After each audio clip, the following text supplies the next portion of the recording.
जय श्री राम। अ, हाल ही में हुए कर्नाटका इलेक्शंस के रिज़ल्ट देखकर सभी लोग चौंक गए हैं और कुछ लोग अंदाज़ा लगा रहे हैं कि बीजेपी जो है वो अपने कोर वोटर्स का ध्यान नहीं रख रही है। इसी का वो नतीजा है। कुछ लोग सोचते हैं कि हिंदू जो है वो बटे हुए हैं। तो मेरे भी कुछ इस विषय में विचार थे, तो मैंने सोचा आपके साथ साझा करूं। एक बात आप समझ लीजिए, हिंदू एक बिना जड़ों की एक कम्युनिटी बनते जा रही है।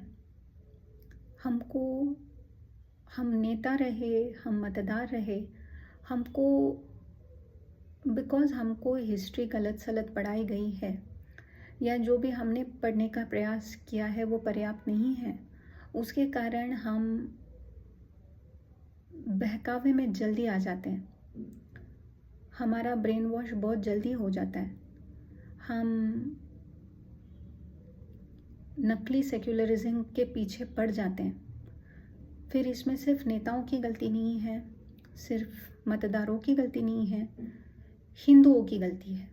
फिर वो नेता हो या मतदार हो, उनमें वो दूरदर्शिता है ही नहीं कि हम अगर कुछ करेंगे तो उसका परिणाम क्या होगा। ये बिना सोचे समझे कुछ भी कर देने की आदत हो चुकी है हिंदुओं को। और ये तब भी होता है जब यू डोंट ड्रॉ पैटर्न्स, जब आप हिस्ट्री का गहन और सही से अध्ययन नहीं करते हैं, जब आप इतिहास को समझकर उससे कुछ कॉन्क्लूजन्स नहीं निकालते हैं, जब आप इतिहास के द्वारा पैटर्न्स नहीं फॉर्म करते हैं, तब क्या होता है ना, संकट आपके आंखों के सामने होता है और आप इस भुलैया में रहते हैं कि नहीं, कुछ नहीं होगा, सब ठीक ही होगा। इस अपने आप को आश्वासन देना और लेथार्जिक बनना और यह सोचना कि ये मेरे साथ नहीं होगा, उसके साथ हो रहा है, ये सब उसी का परिणाम है। जो कम्युनिटी अपने बच्चों को, अपने नेक्स्ट जनरेशन्स को अपने इतिहास के बारे में नहीं बताएगी, वह कम्युनिटी जीवित नहीं रह सकती है। फिर उसमें नेता को दोषी मानना या मतदारों को दोषी मानना गलत है। दोनों की उतनी ही गलती है, दोनों उतने ही अपने जड़ों से कटे हुए हैं। दोनों को ये समझ में नहीं आ रहा है और ये बहुत सरप्राइजिंग है। यह बात बहुत सरप्राइजिंग है। It defies logic. जैसे कोरोना की बीमारी, okay, corona as a pandemic जब फैलने लगा तो लोगों ने यह जानना शुरू किया कि ओके, इसके अगेंस्ट मुझे क्या प्रिकॉशन लेने पड़ेंगे, फिर भी मैं अपने दिनचर्या को कैसे व्यवस्थित रखूं। तो लोगों ने एक पैटर्न फॉर्म करना शुरू किया, उसको फॉलो करना शुरू किया। कुछ लोग कोरोना के ग्रास बन गए और बहुत सारे लोग बच के बाहर भी आए। लेकिन ये इसलिए हुआ क्योंकि आपने उस खतरे को समझा और उस खतरे को समझकर कुछ उपाय किए। अगर आपको खतरा ही नहीं नजर आ रहा है तो आपको कौन बचा सकता है। अगर तुष्टीकरण आप करेंगे तो उसका परिणाम क्या होगा। अगर आप नेता के रूप में नहीं सोच सकते, आप मतदार के रूप में नहीं सोच सकते, तो कोई आपको कैसे बचा सकता है।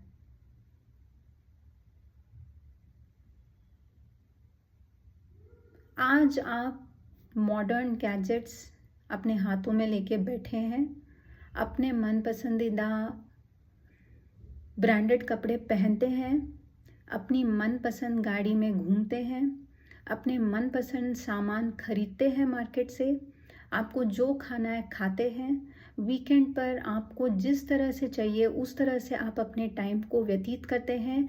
यह सब आपसे छिन जाएगा अगर सनातन धर्म जीवित नहीं रहेगा तो।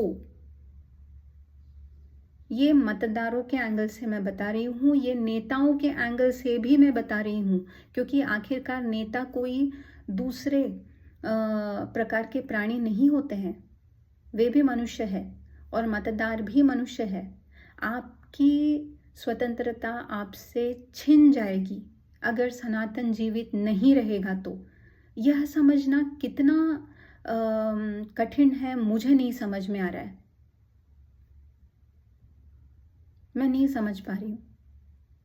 मैं यह पुस्तक पढ़ रही हूँ महाराणाज बाय डॉक्टर ओमेंद्र रत्नू जी, और आई एम सरप्राइज्ड कि यही चीज़ हमारे महाराणाओं ने भी की है।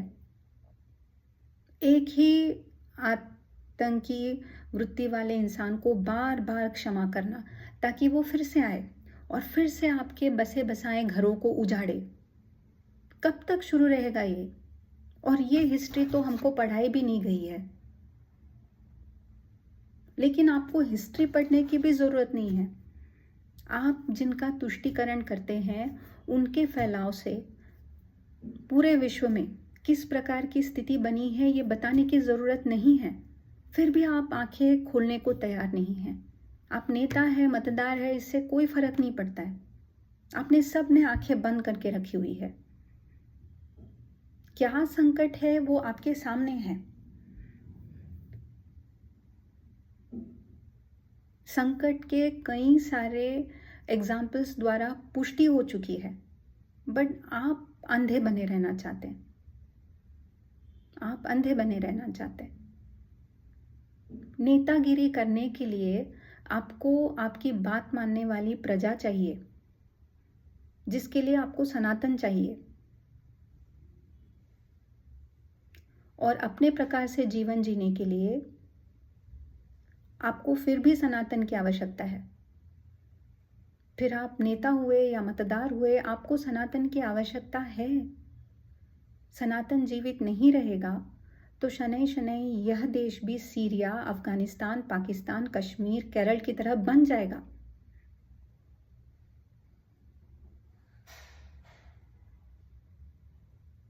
सनातन में इतने सारे भगवान हैं, हम कंफ्यूज हो जाते हैं। क्यों कंफ्यूज होते हो तुम? सनातन में तुमको सस्टेनेबिलिटी के बारे में पाठ पढ़ाया जाता है। तुम अकेले नहीं हो इस सृष्टि में रहने वाले। हर जीव जंतु का तुमने रिस्पेक्ट करना है।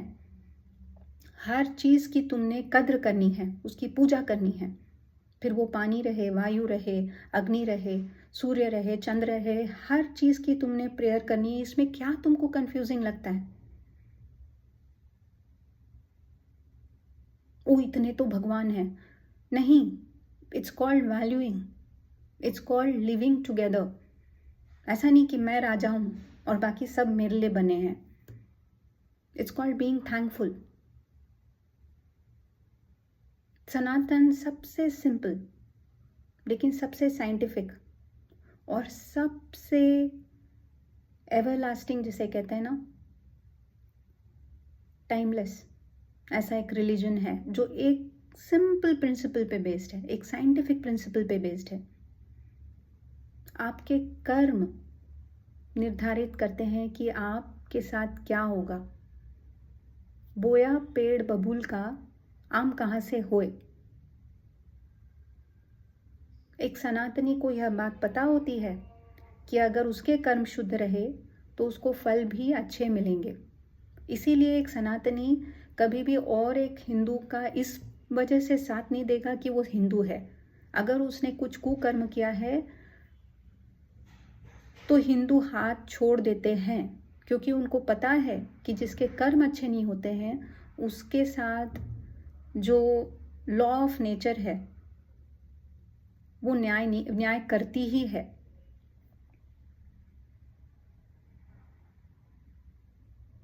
सनातन में आपको किसी भगवान के सामने बैठ के पूजा करने की आवश्यकता नहीं, किसी एक स्पेसिफिक प्रकार से आपको ड्रेसअप होने की आवश्यकता नहीं, किसी एक मंत्र को ही रटने की आवश्यकता नहीं। आपको ये पूरी फ्रीडम दी गई है कि आप अपने जीवन को अपने हिसाब से जिए, क्योंकि हर सनातनी जानता है कि दूसरा सनातनी जो भी कर रहा है वो उसकी समझ के हिसाब से कर रहा है, और ये समझ उसको परमात्मा ने दी है।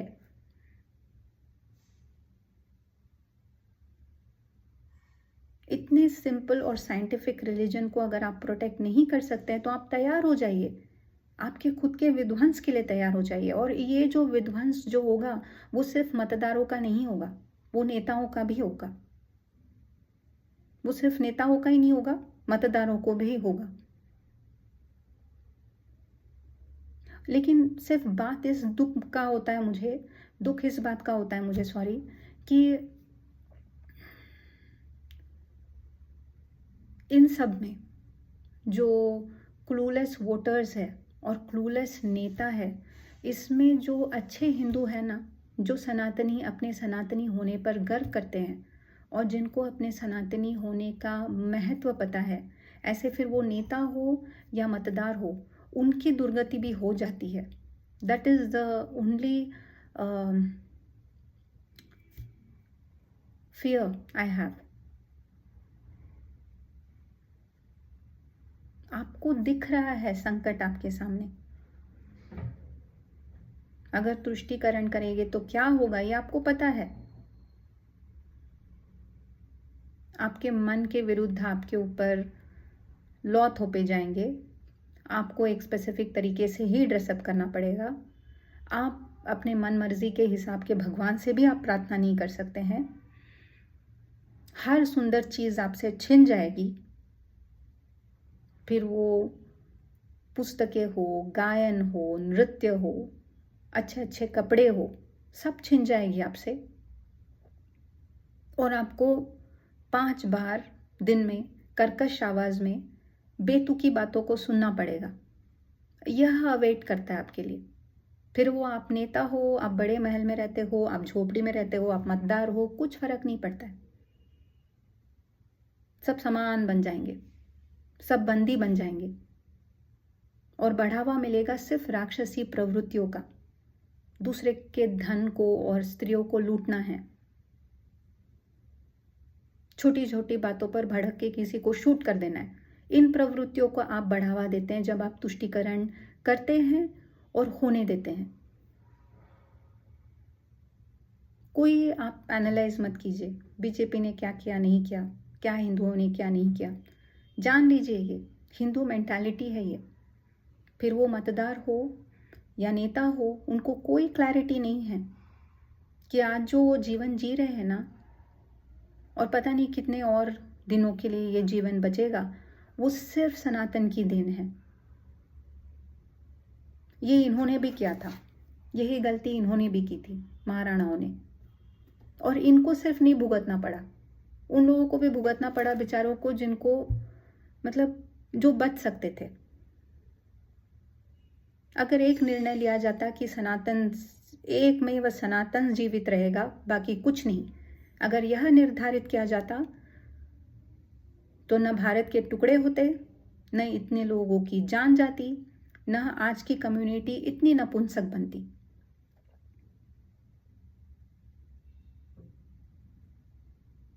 जागने की इच्छा नहीं है आप लोगों को, हिंदुओं को जागने की इच्छा नहीं है। हिंदुओं को वीकेंड्स पे बूज करना है, उनको कोई माइंडलेस टीवी सीरीज देखनी है, जैसे रोम हो गया,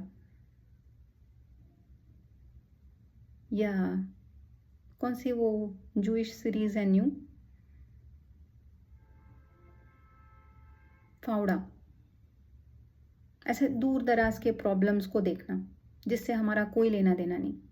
सामने प्रॉब्लम खड़ी है, उसके बारे में सोचना नहीं है। वीकेंड पे 1 घंटा भी आप अगर दे देंगे ना अपना, और थोड़ा कंट्रीब्यूशन, मॉनेटरी कंट्रीब्यूशन, तो आपका सनातन बच सकता है। बट आप 1 घंटा भी नहीं व्यतीत करना चाहते, आप डिस्कशन करना चाहते हैं, आप स्टेप्स नहीं लेना चाहते, या तो आप अंधे बन के बैठना चाहते हैं। एक्चुअली बहुत इजी स्टेप्स है। हिंदुओं से खरीदे, हिंदुओं से ही काम ले, मंदिरों में दान पेटी में पैसा ना डाले, और अपने बच्चों को सही इतिहास सिखाइए। वीकेंड पे बैठ के यूजलेस सीरीज मत देखिए, रियल हिस्ट्री को पढ़िए और बताइए अपने बच्चों को। और सर्वधर्म समभाव, ये जो सबसे वाहियात एक फ्रेज है ना, वो अपने बच्चों के सामने मत बोलिए और अपने मन में भी मत दोहराइए। बस इतना सिंपल सा काम कीजिए आप। बहुत दुख होता है मुझको। जो अच्छे सनातनी हैं उनको जय श्री राम।